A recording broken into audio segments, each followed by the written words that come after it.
मेरे प्रिय छात्रों एवं छात्राओं, आशा करता हूं कि तुम सभी स्वस्थ और प्रसन्न होगे।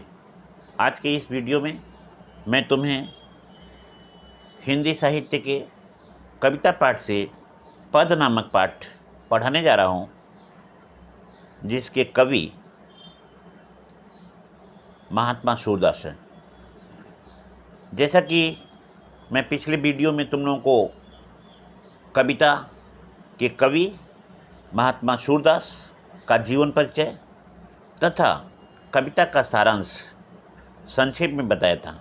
जो बच्चे मेरे उस वीडियो को नहीं देखे होंगे वे फिर से उसे देख लेंगे, क्योंकि इसका लिंक डिस्क्रिप्शन में मैं दिया हूँ। अब तुम यहाँ पे पेज नंबर 86 पद सूरदास द्वारा रचित पद पाठ को देखो। मैं तुम्हें कविता भी पढ़ रहा हूँ और उसका भावार्थ भी बता रहा हूँ। साथ में इसमें आए हुए कुछ कठिन शब्दों को भी मैं बताऊँगा, जिसे तुम लोग नोट कर लोगे। अब कविता में बोल रहा हूँ, ध्यान देना। जशोदा हरि पालने झुलाएं, जशोदा हरि पालने झुलावे, हल रावे दुलराई मल्हावे, जोई सोई कछु गावे, मेरे लाल को आओ निदरिया, काहे न आनी शुआवे। तू काहे नहीं आवहि बेगही, तू काहे नहीं बेगही आवे, तो को कान बुलावे। तू काहे नहीं बेगही आवे, तो को कान बुलावे, कबहु पलक हरि मुद लेत हैं, कबहु अधर फरकावे। इह अंतर अकुलाय उठे, इह अंतर अकुलाय उठे हरि, जसमत मधुरै गावे। जो सुख सूर अमर मुनि, दुर्लभ सो नंद भामिनी, पावे जशोदा हरि पालने झुलावे। तो कविता या पद को मैंने तुमको थोड़ा सा गा करके बताया है। मैं कोई कवि या प्रचारक नहीं हूँ, फिर भी कविता है, कविता का गायन के ढंग से ही कहा जाता है। अब तुम थोड़ा सा जल्दी से नोट करोगे। शब्दार्थ में बोल रहा हूँ। यशोदा, जशोदा, जशोदा मतलब होता है यशोदा। हरि, हरि बालकृष्ण या कृष्ण के लिए कहा गया है। झुलावे, झुलाती हैं। हिलरावे, ध्यान देना। हलरावे शब्द, हलरावे माने हिलाना डुलाना। मल्हावे माने, मल्हावे मतलब लोरी गाना। ध्यान से नोट करना, कठिन शब्द है। मल्हावे लोरी गाना। दुलराई माने दुलार करना। आगे देखोगे, निंदरिया का दिया हुआ तुम लोगों को नीचे दिया हुआ है। काहे न, क्यों। आनी माने आकर, शु आवे माने शुलावे। बेगे हैं जल्दी से, तो को तुमको। कान कृष्ण, बुलावे माने बुलाते हैं। मुद, मूदना। अधर का दिया हुआ है, अधर का मतलब ओठ होता है।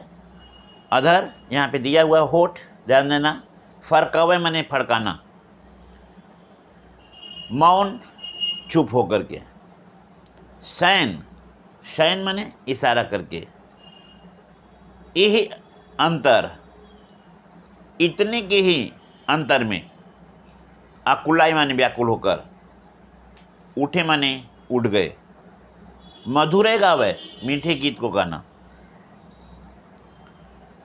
अब लास्ट लिख लो, नंद भामिनी, नंद की स्त्री अर्थात माता यशोदा। अब यहाँ पे तुमको प्रस्तुत पद में कवि सूरदास जी ने बालकृष्ण के स्वभाव और मनोमुग्धकारी भाव को प्रस्तुत किया है। उन्होंने श्री कृष्ण की बाल लीलाओं का वर्णन वात्सल्य रूप से इतना बढ़िया किया है, इतना बढ़िया। ध्यान देना, इनके कहा जाता है कि सूरदास जी अपनी बंद आँखों से श्री कृष्ण के बाल सौंदर्य का या राधा के श्रृंगार का जितना सुंदर वर्णन किया है, आज तक किसी भी कवि ने अपनी खुली हुई आँखों से भी नहीं कर सका है। तो वात्सल्य का वर्णन कितना सुंदर और मनोहारी है, तुम यहाँ पे देख सकते हो।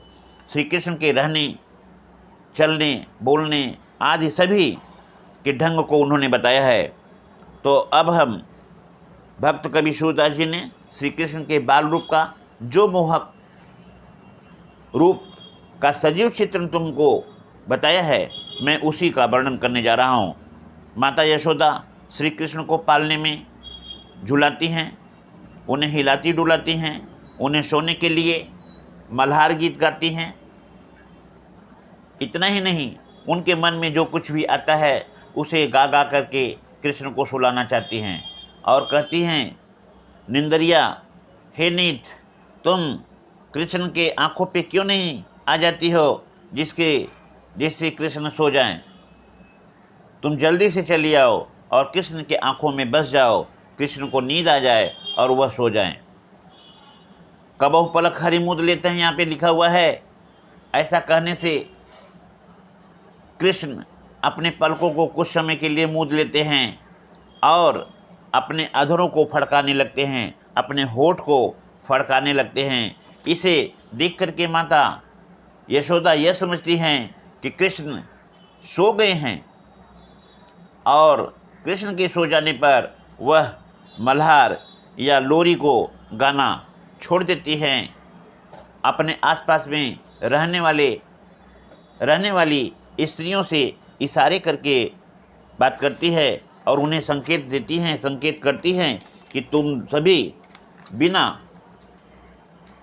बात किए ही इशारे से बात कर लो, यही ठीक रहेगा, क्योंकि कृष्ण अभी सो रहे हैं।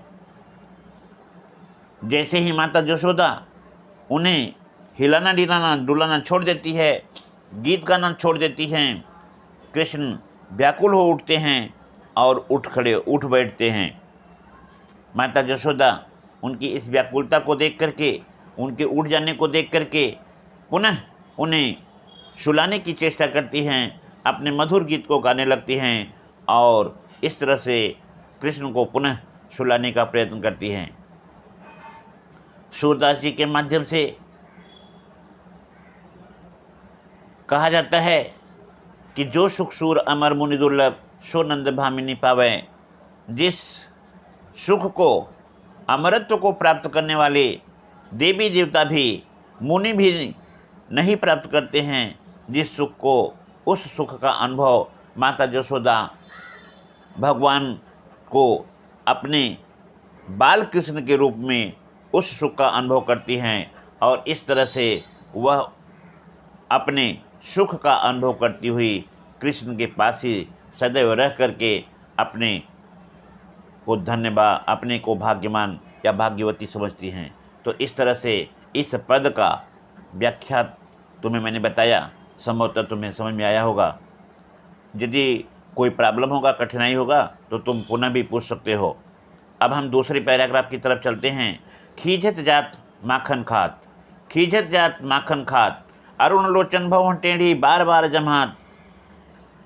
अरुण लोचन भवन टेढ़ी बार बार जमात, खींचत जात माखन खात। कबों को रुंझुन चलट घुटरुन धूर धूसर गात, कबों को झुक्के अलग खींचत नैन जल भर जात, खींचत जात मक्खन खात, खींचत जात माखन खात। कबों तुतरे बोल बोलत, कबों बोलत तात, सूर हर की निरख शोभा, निमिख तचत न मात। ध्यान देना, यहाँ पे कुछ कठिन शब्दों का जो संक्षिप्त है तुम्हें मैं बता दे रहा हूँ। अरुण माने लाल, लोचन माने जमात जमाई लेना, रुंझुन रुंझुन माने पैरों की पैजनियों को बजने का आवाज़, घुटरुन घुटने के बल चलना, धूर धूसर दूर से धूसरित, निरख निरख माने देखकर, शोभा माने सुंदरता, निमिख तजत न मात, निमिख माने एक पल के लिए, तजत माने छोड़ना, मात माने माता। तो अब इसका व्याख्या देख लो। खींचत जात माखन खात, खींचत जात माखन खात। प्रस्तुत पद में कवि सूरदास जी ने बाल कृष्ण के स्वभाव का बड़ा ही मनोहारी और मुग्धकारी भाव प्रस्तुत किया है। उन्होंने बाल लीलाओं का वर्णन वात्सल्य भाव से किया है। श्री कृष्ण के रहने, चलने, बोलने, खाने, पीने के ढंग का, भगवान कृष्ण के वात्सल्य का अभिवर्णन करने के बाद सूरदास जी ने बाल सुलभ उनकी स्वाभाविकता और वास्तविकता को दर्शाया है। इस पद के माध्यम से मैं तुम्हें सूरदास के शब्दों में कह रहा हूँ, खींच जात माखन खात। बाल रस के सम्राट सूरदास जी कहते हैं कि बाल रूप कृष्ण खींचते जाते हैं और माखन खाते जाते हैं। नींद के कारण उनका नेत्र लाल हो गया है। ऐसा लगता है कि उन्हें गुस्से आ रहे हैं। वे बार बार जमाई लेने का अभिनय करते हैं। कबहु रुंझुन चलत घुटन दूर दूसरगात। वे घुटनों के बल चलते हैं। उनके पैरों में बंधी पैजनियों के मीठी आवाज़ लोगों के मन को मुग्ध कर देता है। अब वे चलने फिरने के काबिल हैं, इसलिए वे घुटनों के बल चलते हैं। थोड़े से गुस्सा आ जाने पे वे अपने अलकों को खींचते हैं, अपने बालों को खींचते हैं। उन्हें यह नहीं मालूम कि बाल को खींचने से दुख होता है, लेकिन जब वह बाल अलग को खींचते हैं तो दुख होता है, और दुख होने के कारण उनके नेत्रों में, उनके आँखों में जल भर आता है, अर्थात आंसू आ जाते हैं। कभी सूरदास जी कहते हैं, कभी वह तुतले भाषा में बोलते हैं। कबहुँ बोलत तात, कभी तात बोलने लगते हैं। शूर हर की निरख शोभा निमिख तजत न माता जशोदा अपने बाल कृष्ण के रूप को देख करके मुग्ध हो जाते हैं। उन्हें ऐसा लगता है कि उन्होंने जन्म जन्मांतर के भाग्य का फल पाया है, और वह ऐसे सुंदर बाल कृष्ण को देखना एक पल के लिए नहीं भूलना चाहती है। अर्थात हम कह सकते हैं कि माता जशोदा जिस सुख का अनुभव प्राप्त कर रही हैं, वह उस सुख को एक पल के लिए भी छोड़ना नहीं चाहती हैं। तो इस तरह से दूसरे पद का व्याख्या मैंने तुमको बताया। अब तीसरे और अंतिम पद जो 16 से लेकर के 25 तक, मैया मोरी चंद्र खिलौना लइयों से लेकर के सूरदास सब सखा बराती नूतन मंगल गइयों तक का है। मैं इसे पद को पढ़ रहा हूँ। मैया मेरी चंद्र खिलौना लइयों, मैया मेरी चंद्र खिलौना लइयों, धौरी को पै पाए न करियों, बेनी सिर न गुथइयों, मोतिन माल न धरियों, उर पर जुगली कंठ न रहियों, जइयों लोट अबहीं धरनी पर तेरी गोदन अइयों, लाल कहियों नंद बाबा को तेरू सुतन कहियों, मैया मेरी चंद्र खिलौना लइयों। कान लाए कछु कहत जसोदा, दाऊ नाहि सुनइयो, चंदा हूँ ते अति सुंदर तुही, नवल दुल्हैया बेइयों। तेरी सौ मेरी सुन मैया, अबहीं ब्याहन जइयों, सूरदास सब सखा बराती नूतन मंगल गइयों। ध्यान देना, इस पद में कुछ कठिन शब्द जैसे धौरी, धौरी माने होता है सफ़ेद गाय। पय, पय, पय का मतलब होता है दूध, जो कि हम जीवनदायिनी समझते हैं बच्चों के लिए, क्योंकि जब बच्चे जन्म लेते हैं तो उन्हें सबसे पहले गाय का दूध पिलाया जाता है। बेनी, बेनी का मतलब होता है बेड़ी। कंठ, कंठ माने गला। झुगली, नज़र से बचने के लिए बच्चों को एक प्रकार की जो गोली माला पहनाई जाती है उसे हम झुगली कहते हैं। और उसके बाद देख लो, लोट माने लोटना, अभय माने अभी, धरनी माने धरती पर, तेरी माने तुम्हारी, लाल माने बेटा, कहाइयों माने कहलाऊँगा। यहाँ पे नंद बब्बा लिखा हुआ है, नंद बाबा समझना तुम लोग। श्रुत माने बेटा। दावुई, दावुई बलराम को कहा गया है। दुलैया माने दुल्हन, बेइयों माने ब्याह करूँगा। शौ, सौगंध। अब ध्यान देना, तो प्रस्तुत पद में सूरदास जी ने इस पद की रचना सुरसागर से जो किया है, इसमें बाल कृष्ण के हठ का वर्णन बड़ा ही सजीव चित्रण किया गया है, जिसे महात्मा सूरदास ने अपने इस सजीव शाब्दिक चित्रों के द्वारा वर्णन किया है। मैं वही तुम लोगों को बता रहा हूँ। मैया मेरी चंद्र खिलौना लई हों। बाल कृष्ण अपनी माता जसोदा से हट करते हुए कहते हैं, जिद करते हुए कहते हैं कि माँ, मैं चंद्र खिलौना ही लूँगा, मैं चंद्र खिलौना लूँगा।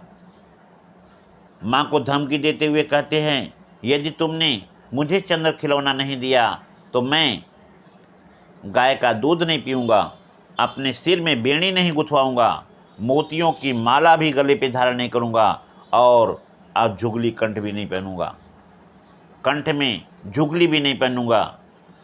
इतना ही नहीं, माँ को और भी धमकाते हुए कहते हैं कि यदि तुमने मुझे चंद्र खिलौना नहीं दिया तो मैं अभी धरती पे लौट जाऊँगा, तुम्हारी गोद में भी नहीं आऊँगा, जो तुम्हें गोद में मुझे ले करके सुलाती रहती हो, बार बार गीत गाती रहती हो, न मैं तुम्हारा गीत सुनूंगा, न मैं तुम्हारी गोद में आऊँगा। इतने पर भी कृष्ण को जब संतोष नहीं होता है, और भी धमकी देते हुए माता को कहते हैं, माँ, यदि तुमने मुझे चंद्र खिलौना नहीं दिया, मेरी बात को नहीं माना, तो मैं तुम्हारा बेटा भी नहीं कहलाऊँगा, मैं सिर्फ केवल नंद बाबा का बेटा ही कहलाऊँगा। माता जसोदा बालक कृष्ण के बातों को सुनती हैं। उन्हें तो उनकी बातों को सुन करके बड़ा ही आनंद आता है, क्योंकि बाल कृष्ण के बात बड़ा ही सुखदायी होता है। वह अपने बच्चे के मुख से रीझ करते हुए, मतलब कि गुस्साए हुए उनके मन को भी वह खुशी से अपने लिए लेती हैं। वह समझती हैं कि बाल कृष्ण हमसे रुष्ट हो गए हैं, नाराज़ हो गए हैं, इसलिए वह बड़े प्रेम से उनके पास जाती हैं, उनके कानों को अपने पास में रख करके कहती हैं, सुनो, मैं तुम्हें जो बात बता रहा हूँ, तुम इस बात को बलराम से मत बताना। कान लाए कछु कहत जसोदा, दाऊज नहीं सुनियो। कहती हैं कि सुनो, इस बात को जो मैं तुम्हें कान में तुम्हारे बता रही हूँ, तुम उस बात को बलराम से मत कहना। तो बात क्या है? कहती हैं, चंदा हूँ ते अत सुंदर तो ही नवल दुल्हैया बहियों। तुम्हें इस बात को नहीं बताना है बलराम को कि मैं तुम्हारा विवाह करूँगी, तुम्हें चंद्रमा से भी सुंदर, तुम्हें चंद्रमा से भी सुंदर दुल्हन लाऊंगी, अर्थात चंद्रमा से सुंदर लड़की से तुम्हारा मैं ब्याह करूंगी। इस बात को तुम मत बोलना बलराम से। इस बात को जब कृष्ण सुनते हैं तो बड़े खुश होते हैं। वह अपनी उस बात को भूल जाते हैं कि उन्होंने माता से रुष्ट होकर के कहा है कि वह चंद्र खिलौना लेंगे, और कहते हैं कि माँ, तुम्हारी मैं सौगंध खा करके कहता हूँ, यदि ऐसी बात है तो मैं अभी ब्याह करने के लिए तैयार हूँ। सूरदास जी कहते हैं कृष्ण की ऐसी बातों को सुन करके माता प्रसन्न हो जाती हैं, क्योंकि कृष्ण कहते हैं कि मैं अभी ब्याह करने के लिए तैयार हूँ। इस बात को सुन करके माँ ये समझ लेती है कि कृष्ण अपने उस हठ को भूल चुके हैं, इसलिए अब वह उनकी बात पे ध्यान दे रहे हैं। सूरदास जी कहते हैं कृष्ण के शब्दों में, बाल कृष्ण कहते हैं, ए माँ, मैं तो अभी शादी करने के लिए तैयार हूँ, मैं तुम्हारी सौगंध खा करके कहता हूँ कि मैं बलराम से भी नहीं बताऊँगा और मैं ब्याहने के लिए जाऊँगा। मेरे सभी सखा बराती होंगे और नए नए मंगल गीत गाए जाएंगे।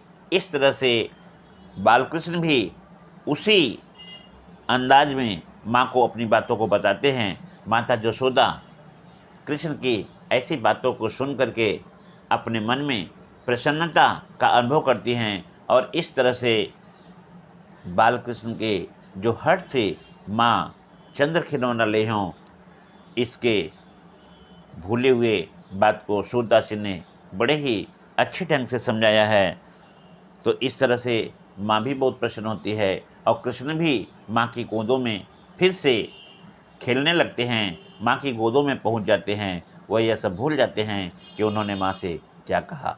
तो इस तरह से मैंने तुम्हें आज सूरदास द्वारा रचित पद के तीनों पदों की व्याख्या मैंने तुम्हें बताया। आशा करता हूँ कि तुम सभी को समझ में आया होगा। यदि नहीं आया होगा तो भी यदि कुछ कठिनाई होगी तो तुम मुझसे बाद में कह भी सकते हो। लेकिन एक बात ध्यान देना कि तुम लोगों का अगले हफ्ते से या सामने हफ्ते से वर्चुअल क्लासेस चलेंगे, उसमें तुम लोग बिल्कुल रेडी रहना, क्योंकि ये जो समय चल रहा है बड़ा ही हम लोगों के लिए विपरीत समय चल रहा है। कोरोना का माहौल है, इसलिए तुम्हें अपने समय के भी महत्व को देना चाहिए, क्योंकि अगले वर्ष में 2022 में तुम्हारा जो है बोर्ड परीक्षा होगी। इसलिए तैयारी तुम्हें ठीक से करना है और तू जो है अपने तैयारी के लिए एकदम तैयार रहो। इस पदों को मैंने जो बताया है इस पे ध्यान देना और अपने नोटबुक में इसे नोट करना, क्योंकि आगे वर्ष में जो परीक्षा होगा यह तुम सभी के लिए लाभदायक होगा। दूसरी बात, एक बात मैं और भी बोलूँगा, इन सभी को ध्यान से अपने कॉपी में लिखते रहना, एक्सरसाइज करते रहना, क्योंकि अगली बार जो परीक्षा होगा उसमें जो तुम्हारा रिकॉर्ड होगा प्रोजेक्ट का, तो जैसा कि तुम लोग जानते हो कि प्रोजेक्ट होता है और प्रोजेक्ट तुम्हारे अब इन्हीं सबों को देख करके उस पर आधारित होगा। यहाँ तक कि जैसा तुम देख रहे हो इस साल की परीक्षा के जो बच्चे देने वाले हैं इनकी तो इन्हीं सबों को देख करके इसी के आधार पे नंबर मिल जाएगा। तो यदि तुम्हारा प्रोजेक्ट अच्छा होता है तो नंबर अच्छे होंगे, परिणाम अच्छे होंगे, और जिन बच्चों का प्रोजेक्ट अच्छा नहीं होगा उसका नंबर भी अच्छा नहीं होगा। तो इसको तुम समझो कि यह महत्वपूर्ण बात है तुम्हारे लिए कि नोटबुक तैयार करना, व्याख्यात्मक प्रश्नों का उत्तर ठीक ढंग से देना, यह तुम्हारे लिए आवश्यक है। तो इस बात पे तुम अपने मन में विचार करना और मेरी बातों पे ध्यान देना। मैं यहीं पे समाप्त करता हूँ अपनी बात को, लेकिन ये ध्यान देना कि अगले हफ्ते से तुम्हारा वर्चुअल क्लास होगा, उसमें तुम लोग भागीदार बनना और तैयार रहना। ठीक है, धन्यवाद देते हुए मैं विराम देता हूँ। खुश रहो।